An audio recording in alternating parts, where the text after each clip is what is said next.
Digamos, para empezar, yo estoy de acuerdo con la definición clásica, ¿no?, de cine independiente. Estoy de acuerdo con que encuentra una mayor razón de ser en el contexto norteamericano, en el contexto hollywoodense. Efectivamente, hace 100 años, los que ahora detentan el poder del imperio eran los independientes, ¿no?, en los albores de la cinematografía. Y yo estoy de acuerdo también con que no hay un consenso sobre cómo utilizar este tipo de conceptos o de títulos, ¿no?, de independiente o incluso de algunas otras palabras que forman parte del lenguaje o de la jerga cinematográfica. Pero también creo que es cuestión de, digamos, cada persona puede encontrar coherencia en un cierto sentido que le da al término y adaptarlo a su realidad, ¿no?, o sea, a la realidad de cada país, ¿no?, de cada cinematografía. Porque aunque en Estados Unidos, en Hollywood, tenga sentido esto de cine independiente, no necesariamente esa palabra va a significar lo mismo en cinematografías que no son industria, justamente como dice José Carlos. Entonces, el hecho de que una cinematografía no sea una industria no significa de que no haya desigualdades, que no haya diferentes niveles de recursos, de despliegue, ¿no?, de producción. Y así como en el transcurso de la cinematografía norteamericana ha habido diferencias abismales en cuanto a recursos y a logística entre el cine de las grandes productoras, el cine de los grandes estudios, y esa franja de realizadores independientes, también en una cinematografía no desarrollada como la peruana o como muchísimas cinematografías que hay en el mundo, también hay esas diferencias abismales. Es cierto que en el Perú no hay industria, pero no todas las películas tienen los mismos presupuestos ni las mismas condiciones de producción. Digamos, un presupuesto promedio en el Perú de una película que, digamos, que tiene un equipo, un elenco no demasiado pequeño, digamos, que tenga pues unas 40 personas, ¿no?, más o menos, que tenga un cierto look profesional, que tenga acceso a las salas de exhibición tradicionales. Todas esas características, ¿no?, acumuladas, pues le dan un cierto tipo, ¿no?, una cierta imagen al producto. Y la película que no tiene esos elementos, pues es otra cosa, está muy diferente.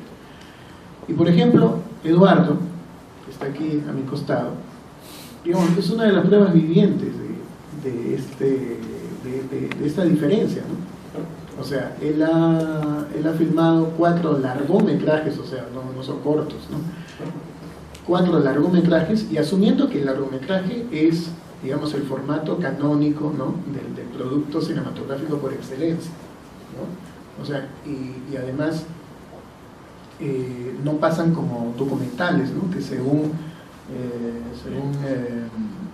los convencionalismos que buena parte del aficionado tiene, el documental no es película, ¿no?, entre comillas, ¿no? O sea, me he pasado la vida aclarando a amigos o familiares que el documental es una película como la ficción, ¿no? Bueno, entonces Eduardo ha hecho 4 películas en 4 años y el presupuesto acumulado de esas 4 películas no llega pues ni a los 5.000 soles, ¿no? Y el promedio de un largometraje en el Perú, digamos que trata de cumplir con una serie de estándares, pues es aproximadamente $300.000, ¿no? Puede ser 200.000, pero esos son los parámetros. Entonces, yo creo que sí tiene sentido hablar en una cinematografía como la peruana de estas diferencias, ¿no?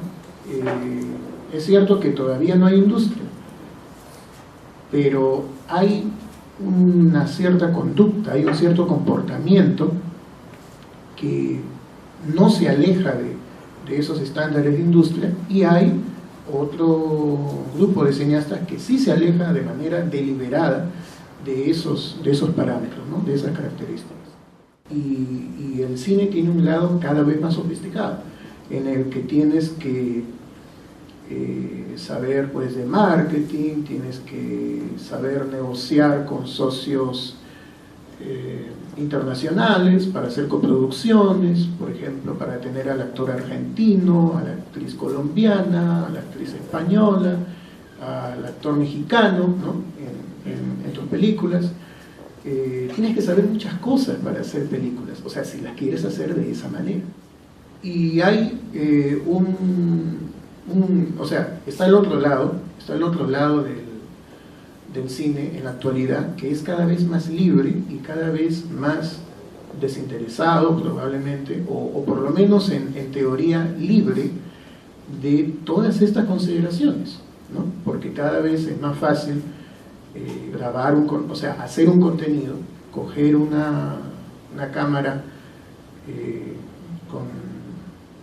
con mínimo de calidad de imagen y de sonido, tener una historia que la puedas contar con pocos recursos y hacerla. Pero hay muchos cineastas que por ahora no tienen la posibilidad de cumplir esos elementos, o no tienen el interés, y entonces pueden hacer obra con la mayor libertad y con la mayor facilidad logística. Entonces hay una contraposición, son dos modelos, son dos maneras de vivir el cine, una cada vez más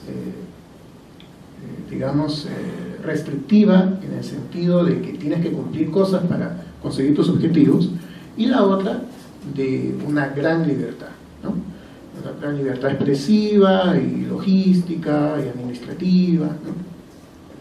Entonces, cuando hay dos modelos tan diferentes de hacer cine en este país y en muchos otros, yo creo que sí tiene sentido hablar de independencia, ¿no?